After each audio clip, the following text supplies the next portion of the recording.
కేరళ పర్యటనలో ఉన్న రాష్ట్రపతి ద్రౌపది ముర్ము పెను ప్రమాదం నుంచి బయటపడ్డారు. 4 రోజుల కేరళ పర్యటనలో భాగంగా ప్రసిద్ధ శబరిమల దర్శనానికి వెళ్లిన రాష్ట్రపతి ప్రయాణిస్తున్న హెలికాప్టర్ ల్యాండ్ అవుతుండగా హెలిప్యాడ్ ఉన్నట్టుండి కుంగిపోయింది. బుధవారం ఉదయం పదిలందిట్ట సమీపంలో ప్రమాదం అనే ప్రాంతంలోని రాజీవ్ గాంధీ ఇండోర్ స్టేడియంలో హెలికాప్టర్ దిగుతుండగా హెలిప్యాడ్ కుంగిపోయింది. దీంతో హెలికాప్టర్ చక్రం అందులోకి ఇరుక్కుపోయింది. దీంతో అప్రమత్తమైన భద్రతా సిబ్బంది రాష్ట్రపతిని సురక్షితంగా హెలికాప్టర్ నుంచి కిందకు దించారు. అనంతరం ఆమె రోడ్డు మార్గాన పంబకు బయలుదేరారు.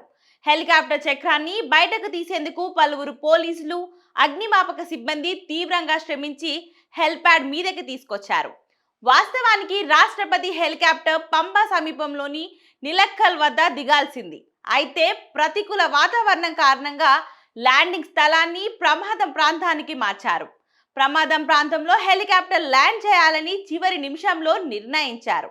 అందువల్ల మంగళవారం రాత్రే అక్కడ హెలిప్యాడ్ ను నిర్మించారు. దీంతో కాంక్రీట్ పూర్తిగా ఎండలేదు. బుధవారం ఉదయం హెలికాప్టర్ దిగిన తర్వాత ఆ బరువును మోయలేక అది కుంగిపోయింది అని కేరళ పోలీసులు అధికారికంగా వెల్లడించారు.